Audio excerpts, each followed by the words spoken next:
I'm here at Florida Marlins Stadium, and it's a couple hours before the game. The New York Mets, the hated and feared New York Mets, from my perspective as an Atlanta Braves fan, the hated and feared New York Mets are taking batting practice right now, just below me, and this is the Miami Marlins Stadium. I think they used to be just an outdoor stadium, but they made one with a enclosed roof, or what is it, a collapsible roof. I'm not usually a fan. I'm not a fan of indoor baseball at all, but I have to say that today, laboring as I have been in the stifling heat of South Florida summer, late June, it is, I admit, a bit of a relief to be inside. Now you hear the loud music playing all around me. Some of y'all might remember, over the speakers, some of y'all might remember the brief video that I made when I was at a Atlanta Falcons game late last year with my son. And in that brief video, I discussed how professional sports have not always been the sleek, streamlined, extremely corporatized, extremely, clean around the edges, nothing rough, nothing dirty, no dirty fingernails whatsoever. The fields all kept immaculately spotless. And this has been a new thing in the last, I would say, 10 or 15 years. And before that, going back into, the farther back you go, I'd say, but I'm remembering particularly my youth, I've always been a mid-level, as they say, sports fan. I've never been I've never been fanatical. There have been a couple of years where I follow the Braves pretty closely, and where I was kind of living or dying with every game, and I knew everyone who played every position, and but that was during the 92-93 season. Other than that, it's been something, that I've followed but not followed extremely closely. I was close enough to it all to get a contact high when the Braves won the World Series last fall, as some of you might remember from the video I posted on that. But I'm interested, if you can hear me above all this noise here, above the music that's being piped in from all the speakers. And then, I'm not saying it's all bad, this change that's happened. And I think it's happened across all of the sports, all the professional sports, not just in baseball, but in all of the professional team sports. We've seen this move, this push to make everything sleek and to amp up the entertainment of it all. And so as a result, you have one of the good things is no more cookie cutter parks. It used to be like the stadium that I grew up watching the Braves play in, Atlanta Fulton County Stadium. That was what they called a cookie cutter. That was it was just like how do I describe it? It was like a horseshoe, not a horseshoe. It was a disc, just completely rounded all the way around, with a field in the middle. And there were a lot of stadiums that were built that way at that time. Aesthetics kind of went out the back door in the 60s and particularly late 60s, particularly the 70s.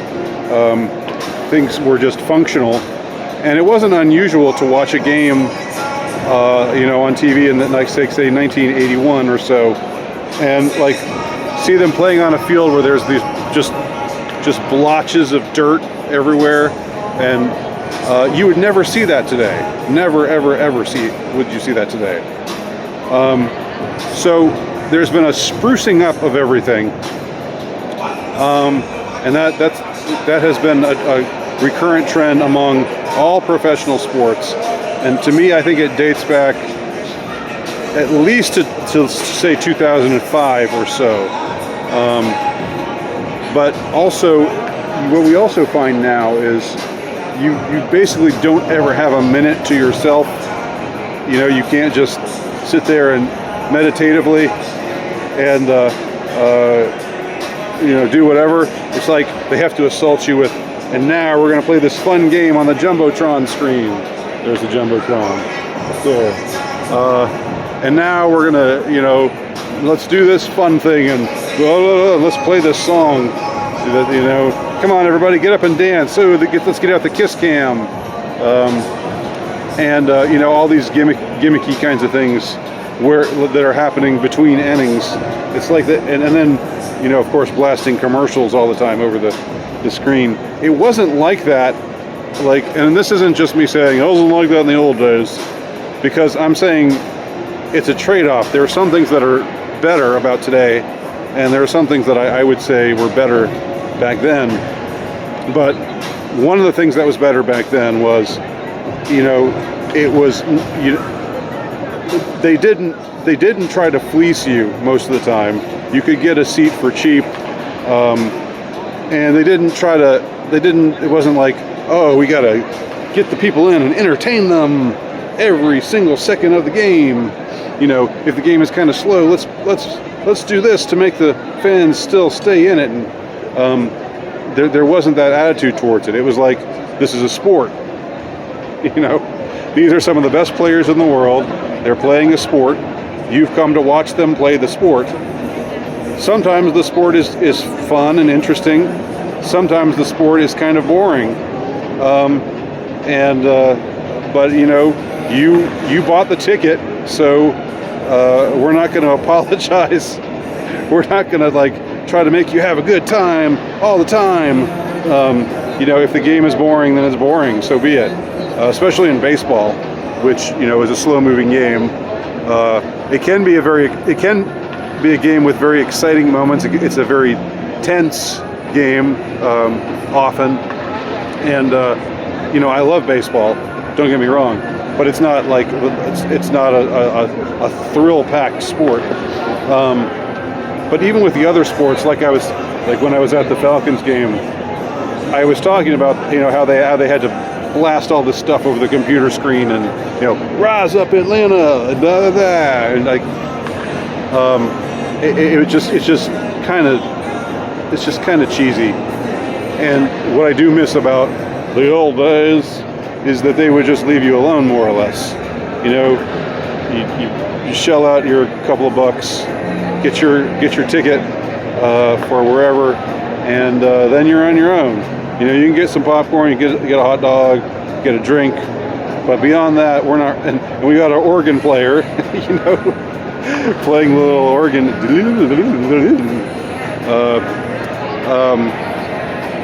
But beyond that, we're not really gonna try.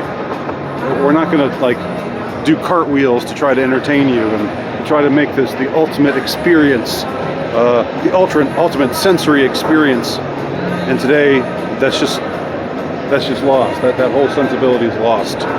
Everything, like I said, is in a sense better because there's more care for aesthetics.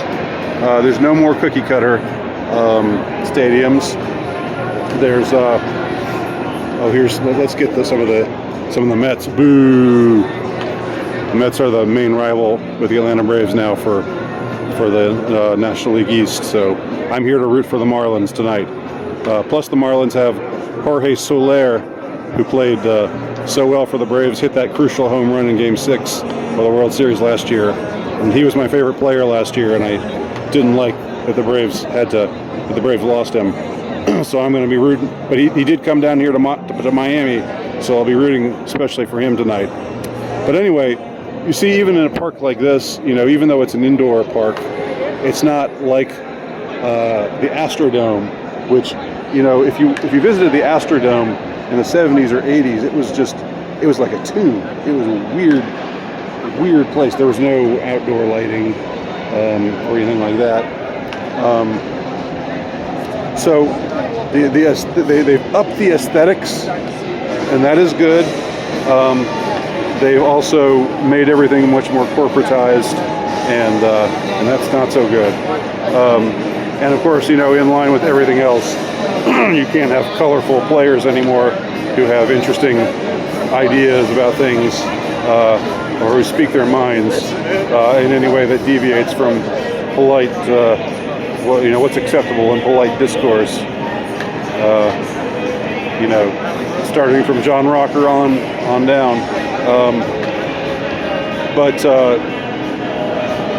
anyway, I just sort of wanted to do that. That I haven't really heard anybody summarize this change. And like you see right now, this people taking batting practice, and then there's these people standing on the field. I'm sure these are like VIPs of some kind, and it's all like heavily controlled. Like in the 70s, you could jump on the field and run around. I mean, like after, it wasn't unusual. Like for instance, for somebody to well, there was when the streak was a fad in the 70s, that would happen a few times. But also, like if there was a big game and the home team won, the fans would storm the field like they did in Boston, I think in Game 6 of the World Series, when Yastrzemski hit that home run,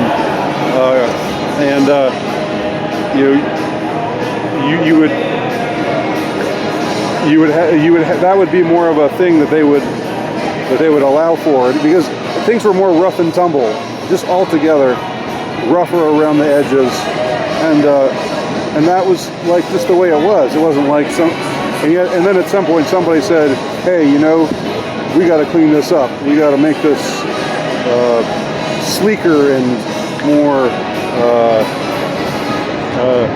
I don't know, more spick and span, and just get rid of all the rough edges. And So I guess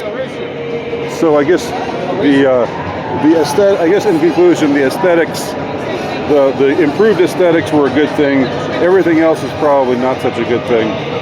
But I still enjoy baseball, and tonight I'm rooting for the Miami Marlins, and I hope Soler knocks it out of the park a couple times, just like he did in Houston in the World Series last year. We'll see what happens tonight. Sports fans, thanks for watching.